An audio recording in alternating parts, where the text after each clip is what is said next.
نجتمع فيه ليقدم الزملاء من البنك الدولي تقرير التنمية العالمي للعام 2014 World Development Report. هذا تقرير الجميع يعمل عليه والجميع يستفيد به منذ عشرات السنين. لا أظن أن دارسا في شؤون التنمية أو أن مشتركا في وضع السياسات أو في تنفيذها لم يستفد بتقرير التنمية العالمي، وهو تقرير سابق حتى على تقرير التنمية الإنسانية الذي يصدر عن برنامج الأمم المتحدة للتنمية. تقرير التنمية العالمية أداة هامة جدا لصانعي السياسات وللباحثين والدارسين ولكل المهتمين بالشأن العام في البلدان النامية. التقرير هذا العام هو عن المخاطر وإدارة المخاطر. سنستمع بعد قليل إلى الدكتور نورمان لويسا والدكتورة كايلا واتلي من الفريق الذي وضع التقرير. سنستمع إليهما يقدمان التقرير واحدا بعد الآخر، ولكن الهام هو أن التقرير يشدد على أن المخاطر جزء من عملية التنمية. المخاطر لابد من الاستعداد لمواجهتها، لكن المخاطر أيضا لابد من قبولها إذا كان لنا أن نتقدم. أن رفض المخاطر قد يكون هو الخطر نفسه، لأنه يمنعنا من تحقيق التقدم. أنا أرحب بحضراتكم باسم شركاء التنمية، وأنا واحد من شركاء التنمية. اسمي إبراهيم عوض وأنا أستاذ في الجامعة الأمريكية من القاهرة. ولشركاء التنمية تجربة في العمل مع البنك الدولي. هذه ليست المرة الأولى. This is not the first time that Partners in Development work with the World Bank. We had several joint opportunities of working together. عملنا مثلا في العام الماضي على مسألة الشفافية ومسألة المحاسبة والمشاركة منذ اندلاع الربيع العربي، وعملنا كذلك على مسألة الاقتصاديات في فترات التعاون. هذه عملنا فيها مع البنك الدولي. أنا أرحب بحضراتكم وأرحب بفريق البنك الدولي. سأعطي الكلمة للسيد مدير مكتب البنك الدولي الأستاذ هارتويغ شيفر الذي سيقول بضع كلمات، وبعد ذلك سيأخذ الكلمة السيد نورمان لويسا ليتقدم بعرض شامل للتقرير، ومن بعده ستتفضل كايلا ويتلي بالتركيز على الإطار المفاهيمي لإدارة المخاطر ثم على العقبات التي تواجه المخاطر. دكتور شيفر. Thank you very much, Dr. Awad, and thank you very much to Partners in Development for co-hosting this very important presentation of the World Development Report. My name is Hart Schäfer. I'm the country director for the World Bank for Egypt, Yemen, and Djibouti. I've been here for 1 year, and when we talk about risk, when we talk about managing risk and resilience, my task last year was actually involved in risk management and with the Sendai dialogue. I think you all remember in March 2011, I think it was, when a huge earthquake hit the Japan region around Sendai in northern Japan. And what we saw there was a fantastic response in terms of resilience because Japan was prepared for earthquakes. What Japan was not prepared for was the tidal wave of the height of the tsunami. But over the course of the year, it was really impressive to see how Japan actually overcame this natural disaster. And that's why I have a personal interest in hearing of the outcome of this World Development Report, which doesn't only focus on the environmental and the natural disaster risk, but also on financial risk and social unrest and so on. And anybody of us who works in the area of development knows that this is an area where we encounter risk every day. Every day we see that there are risks that need to be managed. And I think this is one of the things that will help us to be prepared for managing risk and achieving resilience, to make sure that we are not entering into a situation where we know there is a risk but we are not prepared. And I look very much forward to specific recommendations of my colleagues who arrived last night. They are on a tour now, presenting the outcome of the World Development Report. They actually started working on it last summer, I think around June, July. The team was put together to work on this one. This is one of the flagship publications of the World Bank. It's a huge team working on it, bringing in external researchers, external academics, and voices, internal practitioners from within the bank. And it is a huge endeavor to actually get to a report.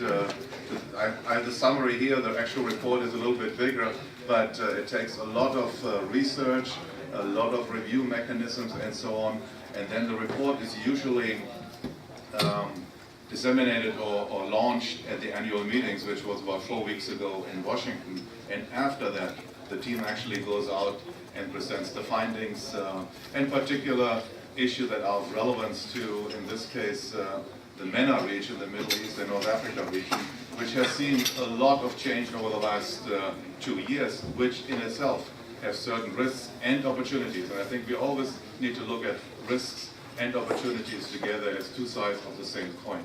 So let me thank you all for coming at a very short notice. Let me thank Partners in Development and Dr. Awad again for co-hosting this very important event. And let me welcome my two colleagues, Kyla and Norman, for making it to Egypt. I'm very happy that they are including Egypt on their tour. I know that they are continuing to Addis tomorrow, but today they are here, and I look forward to your presentation. Thank you very much. Thank you very much for Mr. Schaefer for the few words, and they're coming from Morocco. They're coming from Morocco, so as you said, it's a tour of probably North Africa and Africa, Sub-Saharan Africa. So, Dr. Loaisa, the floor is yours.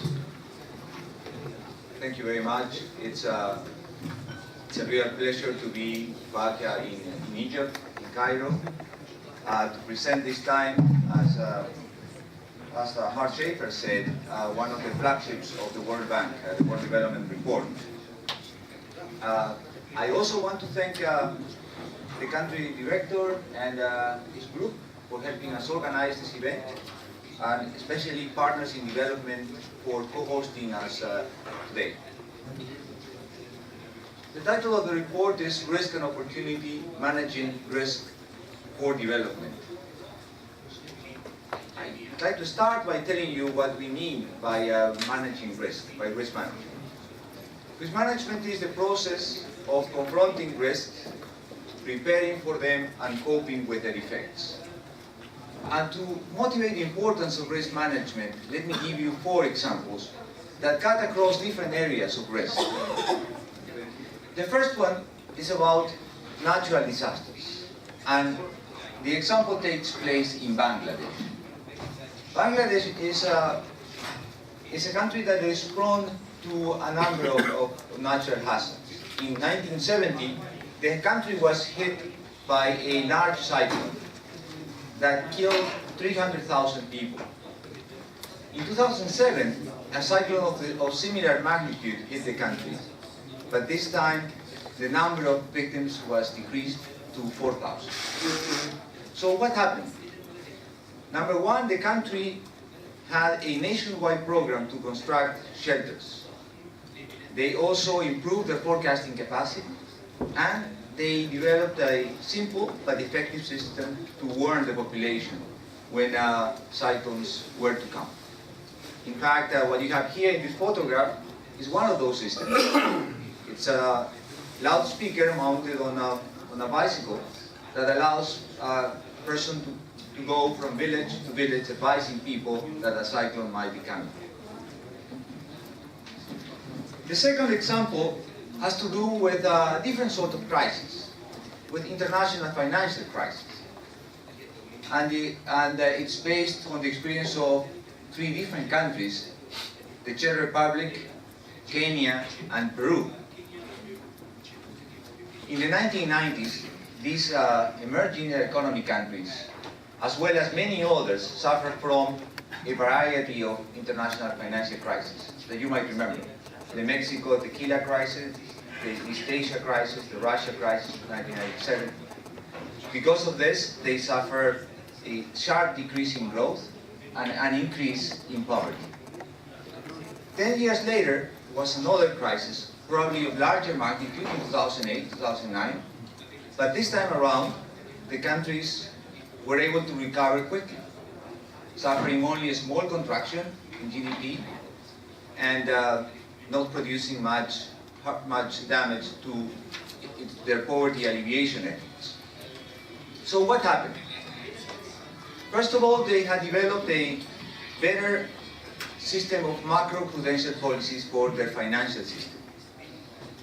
And number 2, they had a stronger macroeconomic stance, having lower current account deficits, lower fiscal deficits, lower inflation, and larger international reserves.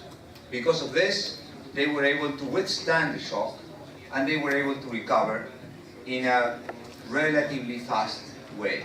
In fact, they were able to undertake counter-cyclical policies to withstand, to recover from the downturn in their economies. The third example has to do with food insecurity. And this is something that I think Egypt can relate very clearly. And the example is based on the experience of Ethiopia. Ethiopia suffers from droughts. And because of these droughts, many people are vulnerable to food insecurity. In 1999 and 2000, there was a large drought, and the poorest 40% of the population suffered losses in the order of 60 to 80% of their assets, whereas the richest suffer only 6% of loss of their assets. In 2008, 2009, that is about 10 years later, about 7.6 million people were in a much better situation to cope with famines, with droughts, and with the risk of food insecurity. What happened? In 2005, the government of Ethiopia created the Productive Safety Net program that was targeted to those people who were particularly vulnerable of food insecurity, who had been vulnerable for years, maybe generations. And it also had a component to build infrastructure with community work that would prevent the most important damages that could happen from droughts. The last example I have for you in this first part of the presentation has to do with innovation. And it looks at the positive side of risk. The example is based on the experience of India. For 89% of the farmers in India, the most important concern has to do with lack of rainfall, lack of sufficient rainfall. Because of this reason, poor farmers especially cultivate sturdy crops, but that are relatively cheap, and that allow them only to create enough money to survive. These are what we call subsistence crops. In the 2000s, there was an introduction in different areas of India of an insurance dedicated to the lack of rainfall that will compensate farmers if there was in fact insufficient rain. Because of this program, a few things happened. Even poor farmers were more willing to dedicate larger shares. In fact, 1/3 of their share of their land was dedicated to cash crops. These are more delicate crops that are subject to that are more subject to lack of rain, but that command higher prices in the market. Moreover, these farmers were willing to put more of their money into buying inputs for production. So they bought more seeds, more pesticides, more fertilizers. So they were, in short, more willing to innovate, to adopt these new technologies in order to improve their income and their development situation. And they were able to do that because they felt protected by this insurance in case that rainfalls were insufficient. So in all four cases, what made the difference? We argue in the report that the difference was made by responsible and effective risk management. There are four guiding questions in this report, which focuses on the process of risk management. Number one is what I have already argued with you in the first part of the presentation. Why is risk management important for development? Two, how should it be conducted? Three, what obstacles prevent people and societies from conducting it effectively? And four, how can these obstacles be overcome? And in order to present a bird's eye view of the full report, let me just show a series of cartoons that will give you the full narrative of the report. And then I will go deeper into each of the important areas. So we argue that people, in order to pursue opportunity, they must confront risk. As Mr. Schaefer said, in fact, risk and opportunity, in many cases, are like two sides of the same coin. And as people go about their daily lives, they confront not only one risk, but many. Some of them are related to specific individuals and families. This is what we call idiosyncratic risk, like job loss, disease, and being a victim of a crime. Other risks cut across large cross-sections of people. This we call systemic risk, like natural disasters and financial crises. And people are often burdened with obstacles to manage this risk.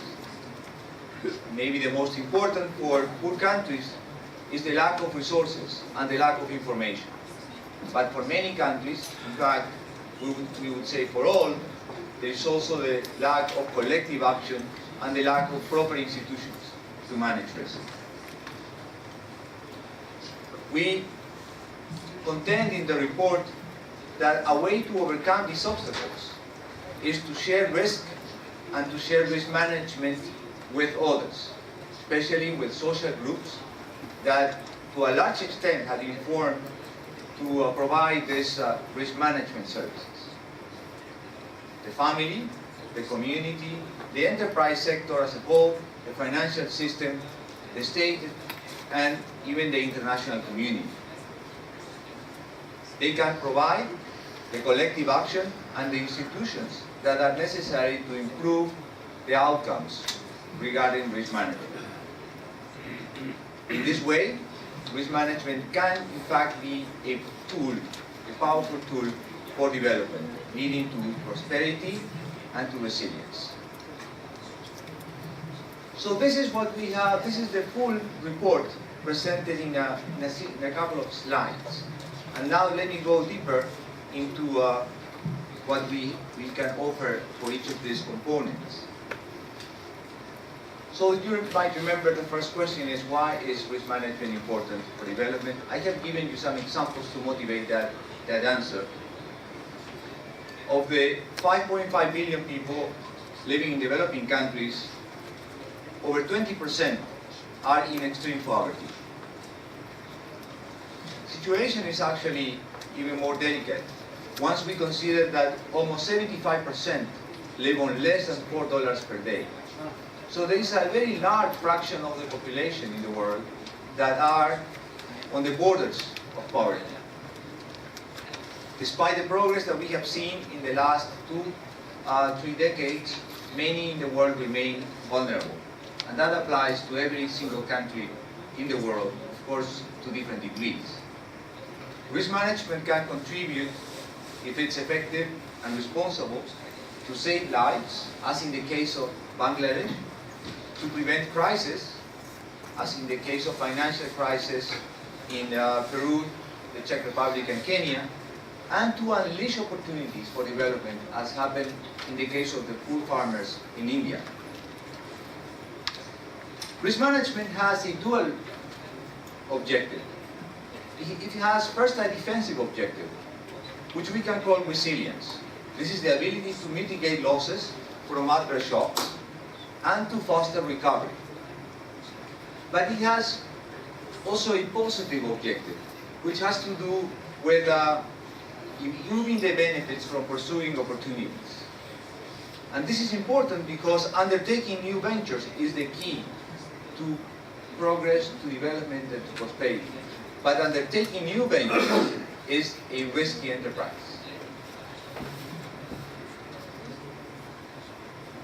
So, given that it's so important, that is, risk management is so important, we need to understand how to conduct it effectively.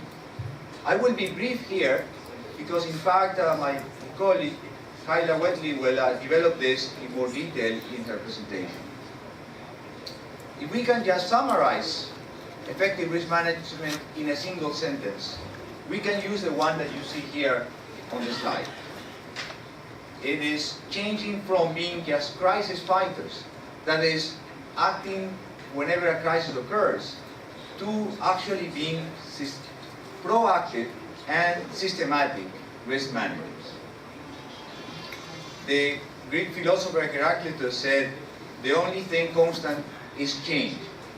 And if that was true in ancient Greece, it's even more so in modern economies. In the face of an uncertain and changing world, we can confront risk and opportunity successfully only if we shift from unplanned and ad hoc responses whenever crises occur to proactive and systematic risk management. Systematic risk management involves what we can do before a risk materializes and after the risk materializes. So the first part, what we can call ex-ante risk management, is preparation. And what happens later, ex-post risk management, is what we call in our framework coping. As I said, I will be brief here because Kyla will develop this in more detail. But let me mention these components very briefly. The first component of preparation is knowledge, to understand the situation where a system, a person, a community, a country are in.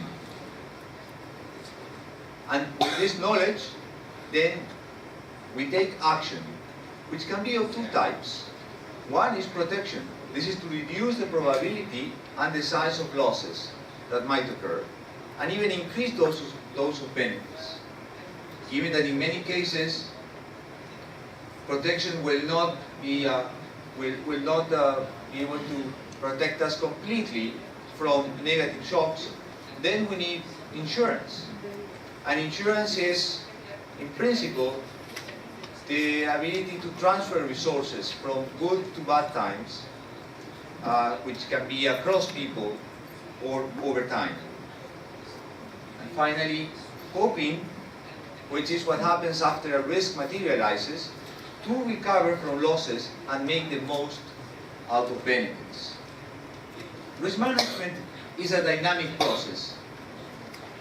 All these components of preparation and coping interact and reinforce each other.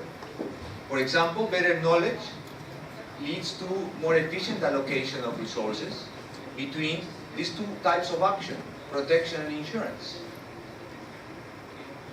And this interaction can lead, in fact, to virtuous cycles, where better preparation results in less costly coping. And if this less costly coping occurs, then systems are better prepared to handle negative shocks when they happen in the future.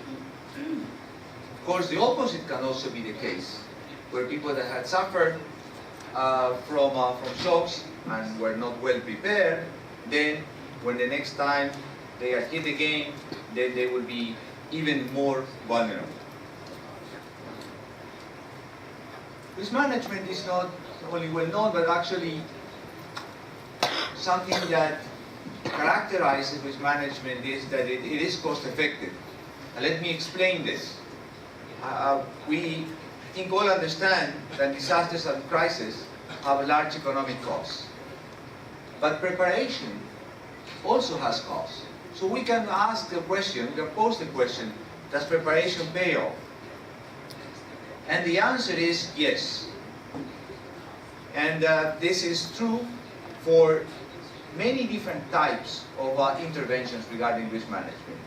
From very microeconomic interventions, such as nutritional supplements to prevent malnutrition, to macroeconomic interventions dealing with contingent debt management. Kyla will develop this in more detail. But we can just conclude that an ounce of prevention is worth a pound of cure. And even if you don't like statistics or you don't believe statistics very much, maybe you can be convinced by this simple photograph that shows a mother in Ghana protecting her daughter from the risk of malaria by using a bed net. It's a simple device that can have massive consequences for the well-being of this baby. So the big question that we can pose is, if risk management has all these powerful consequences for development, and if the components of risk management are relatively well understood and are even cost effective, then what prevents people and societies from managing risk better? The answer changes, varies from situation to situation, from community to community, but it is usually related to three areas that I will mention only briefly. Lack of resources and information, that applies especially to poor countries and poor communities. Lack of collective action that is reflected into missing markets and public goods, and that usually is derived from having wrong incentives. And behavioral failures that apply to individuals, but also apply to institutions and even large communities. The lesson that we derive from this consideration is that identifying risks is not enough. We also need to understand the obstacles to risk management. And once they have been identified, we need to prioritize them and address them through public and private action. And this is in fact what leads us to the way forward, as we presented in the report. So we argue that individuals can in fact and should be capable of addressing, of handling many risks. But they are inherently ill-equipped to confront certain risks, particularly those that come from large shocks, from systemic shocks, or from multiple shocks. Think of a large shock, like in the case of the hurricane that just afflicted the Philippines. They were a country relatively well prepared, but just the shock was so large that it overwhelmed the country's capacity. It could be systemic. So even if a small community is well prepared to handle certain shocks, if the whole community is hit by the same shock, then they cannot help each other. Or shocks can be in sequence, or like in the case that Mr. Schaefer cited, the case of Japan, where the country was hit first by an earthquake, then by a tsunami, and finally by a nuclear disaster.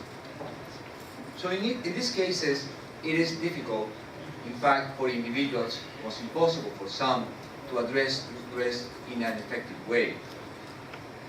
In fact, people, especially the vulnerable, can feel like this little flower, defenseless and vulnerable. People can successfully, can improve the way that they handle risks that are beyond their means if they share risks and risk management with others, and if they do so through collective action and institutions.